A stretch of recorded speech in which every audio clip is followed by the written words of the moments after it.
Surat cyber police સ્ટેશનમાંથી એક અરજી વાવથરા જિલ્લાના લાખણી તાલુકાના લવાણા ગામના ખેડૂતને આપવામાં આવે છે અને તેમાં ઉલ્લેખ કરવામાં આવે છે કે તમારા દ્વારા લાખોની છેતરપિંડી કરવામાં આવી છે અને તેને લઈને તમારે હાજર થવું પડશે। જો કે ખેડૂત ડરી જાય છે, ગભરાઈ જાય છે અને સ્થાનિક જે બેંક હતી બેંકમાં તપાસ કરે છે, પરંતુ ત્યાં તેને કોઈ પણ પ્રકારની વિગત મળતી નથી અને આખરે દિયોદરનું જે ડુચકવાડા ગામ છે, આ ડુચકવાડા ગામમાં જે બનાસ બેંક છે, આ બનાસ બેંકમાં તપાસ કરવામાં આવી અને આખરે બનાસ બેંકમાં તપાસ કરતાની સાથે માહિતી મળી કે હા, બનાસ બેંકમાં તમારું ખાતું છે, તમારા ખાતામાં લાખોનું ટ્રાન્ઝેક્શન થયું છે। જો કે જે ખેડૂત છે, આ ખેડૂતના પગ નીચેથી જમીન સરકી જાય છે, કારણ કે ખેડૂત દ્વારા બેંકમાં ખાતું ખોલાવવામાં આવ્યું નથી, કોઈ ઠગાઈ કરવામાં નથી આવી, તો કોના દ્વારા આ ખાતું ખોલાવવામાં આવ્યું અને કોના દ્વારા ઠગાઈ આચરવામાં આવી। જો કે આ તમામ બાબતને લઈને ખેડૂતે કોની સામે ફરિયાદ કરી અને પોલીસ આ ફરિયાદને લઈને શું કાર્યવાહી કરી તેની વિગતે વાત આ વિડીયોમાં કરવી છે।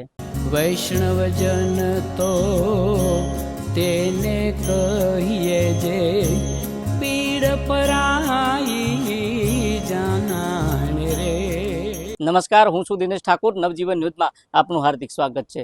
સુરત જે સાયબર પોલીસ છે, આ સાયબર પોલીસ દ્વારા દિયોદર જે વિસ્તાર છે, આ વિસ્તારનું જે લવાણા ગામ છે, આ લવાણા ગામના ખેડૂતને એક નોટિસ આપવામાં આવે છે અને આ નોટિસમાં ઉલ્લેખ કરવામાં આવે છે કે તમારું જે બેંક એકાઉન્ટ છે, આ બેંક એકાઉન્ટ દ્વારા ફ્રોડ કરવામાં આવ્યું છે, લાખોનું છેતરપિંડી કરવામાં આવી છે। જો કે ખેડૂતને આ પ્રકારની નોટિસ મળતાની સાથે જે ખેડૂત છે, ખેડૂત ગભરાઈ જાય છે અને ખેડૂત જે પોતાની જે સ્થાનિક બેંક છે, આ બેંકમાં તપાસ કરે છે। જો કે તે બેંકમાં તેનું ખાવતું નહોતું, પરંતુ દિયોદરનું જે ડુચકવાડા ગામ છે, આ ડુચકવાડા ગામમાં જે બનાસ બેંક છે, આ બનાસ બેંકમાં તપાસ કરવામાં આવે છે અને આખરે મેનેજર દ્વારા કહેવામાં આવે છે કે હા, તમારા દ્વારા અને તમારું ખાતું આ બેંકમાં છે। જો કે ખેડૂતે કહ્યું કે હું આ બેંકમાં આવ્યો નથી, મારા દ્વારા ખાતું ખોલાવવામાં નથી આવ્યું, તો આ ખાતું ખોલાવ્યું કોને? જો કે જે બેંક મેનેજર છે તેના દ્વારા કહેવામાં આવ્યું કે તમારા દ્વારા જ ખોલાવવામાં આવ્યું છે અને આખરે જે ખેડૂત છે, ખેડૂત પોતાના ઘરે પાછું આવે છે અને વિચાર કરે છે। જો કે ખેડૂતને થોડા સમય પહેલા લોનની જરૂર હતી અને લોનની જરૂર હોવાને કારણે પોતાનો જે ભત્રીજો ગોપીભાઈ જે ચૌહાણ છે તેને પોતાના ડોક્યુમેન્ટ મોબાઈલના વોટ્સએપના માધ્યમ થકી આપવામાં આવ્યા હતા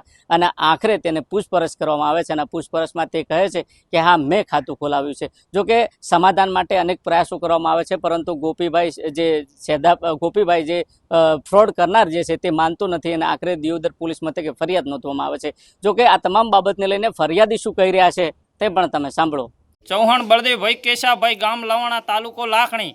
મારી હારે ખોટું કરવા વાળો ગોપીભાઈ સેધાભાઈ ચૌહાણ, મારું ખોટું ખાતું ખોલાવનાર ગોપીભાઈ સેધાભાઈ ચૌહાણ, ગામ લવાણા, મારો ભત્રીજો મારી જોડે કે મારે પૈસાની જરૂર હતી તારી જોડેથી કે હું ડોક્યુમેન્ટ મને આપ, હું તને લોન કરીને પૈસા આપીશ, પણ મારી જોડેથી ફ્રોડ કરીને ડોક્યુમેન્ટ મંગાવીને ખાતું ખોલાવી લીધું ને પૈસાની લેવડ દેવડ અંદર કરી દીધી। મને કોઈ જાણ નથી, પણ તે છતાંય 2 મહિના પછી મને પૂના પોલીસ સ્ટેશનમાંથી નોટિસ આવી, ત્યારે મને જાણ થઈ છે કે મારું ખાતું બનાસ બેંકની અંદર છે। હું લવાણા બનાસ બેંકની અંદર ગયો તો મારું લવાણા બનાસ બેંકની અંદર ખાતું નહોતું। ત્યાંથી મને જાણવા મળ્યું કે ડુચકવાડા બ્રાન્ચની અંદર મારું ખાતું છે। હું ડુચકવાડા બ્રાન્ચની અંદર ગયો તો મારું ડુચકવાડા બ્રાન્ચની અંદર મેનેજરનું કહેવું એવું છે કે તે જ ખાતું ખોલાયું છે। હું ડુચકવાડા બેંકની અંદર સહી નથી કરી, મેં ખાતું નથી ખોલાયું, તો મારું ખાતું કેવી રીતે ખુલ્યું? આ ગોપીભાઈ સેધાભાઈ તો પોતે જ કરવાવાળા છે અને આને સચોટથી સચોટ સજા મળે અને મને ન્યાય મળે આવી નમ્ર વિનંતી પોલીસ અધિકારી અને દિયોદર થોણાને નમ્ર વિનંતી મારી।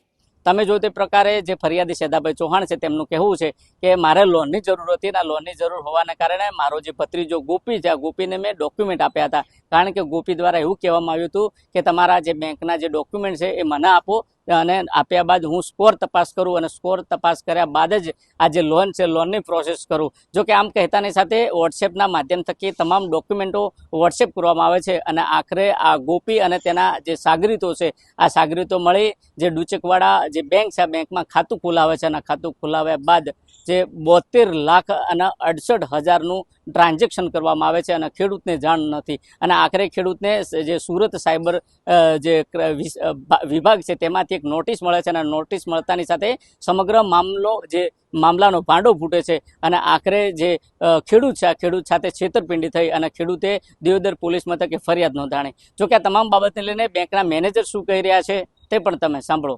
હવે અત્યારે આજના સમયમાં અમે અત્યારે સાક્ષરતાના ઘણા બધા પ્રોગ્રામો બેંક દ્વારા થાય છે। નાણાકીય સાક્ષરતા માટે, લોકોને જાગૃતિ માટે અમે સેમિનારો કહીએ જ છીએ। અમારો 2 મહિના 3 મહિના પહેલાં એક સેમિનાર યોજાયો હતો, એમાં પણ અમે સ્પષ્ટ માહિતી આપી હતી કે તમે આવા કોઈ ખાતા કોઈને ભાડે ના આપો, કોઈને બેંક ખાતાનો કોઈને દુરુપયોગ ન કરવા દો, કોઈને ઓટીપી ના આપો.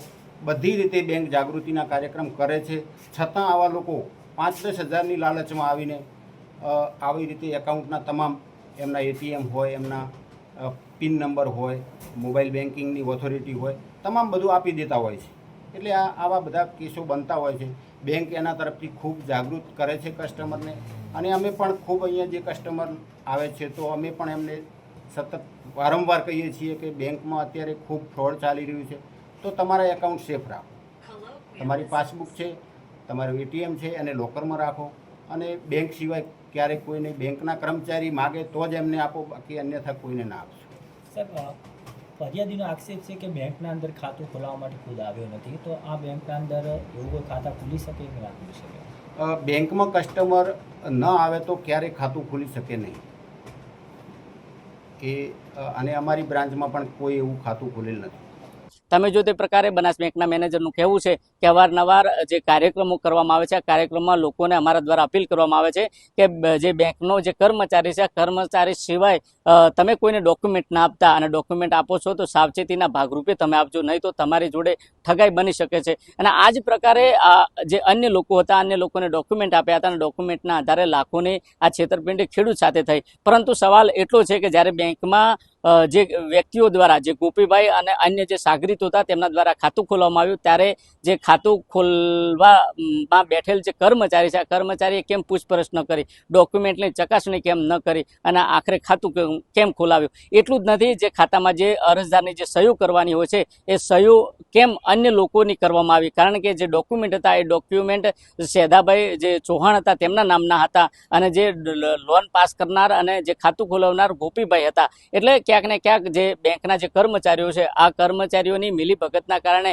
એ ખેડૂત સાથે લાખોની છેતરપિંડી થઈ છે. અને આખરે જે બેંકના કર્મચારીઓ છે, આ કર્મચારીઓ દ્વારા હાથ ઊંચા કરવામાં આવ્યા છે, અને કહેવામાં આવ્યું છે કે અમે કોઈ આ ખાતું ખોલાવવામાં સામેલ નથી, તમારા દ્વારા ખાતું ખોલવામાં આવ્યું છે, અને તેમ કહી તે માનવા તૈયાર નથી. પરંતુ હકીકતમાં જે આ ખેડૂત સેધાભાઈ ચૌહાણ છે, સેધાભાઈ ચૌહાણનું કહેવું છે કે મેં તો ડોક્યુમેન્ટ આપ્યા છે, અને આ ડોક્યુમેન્ટ આપ્યા બાદ હું બેંકમાં ખાતું ખોલાવવા ગયો નથી, તો આ ખાતું કોને ખોલ્યું? જોકે તમામ બાબતને લઈને હાલમાં દિયોદર પોલીસ મથકે આ ગોપીભાઈ ચૌહાણ છે તેમને અને તેમના જે સાગરીતો છે, આ સાગરીતો વિરુદ્ધ ફરિયાદ નોંધવામાં આવી છે.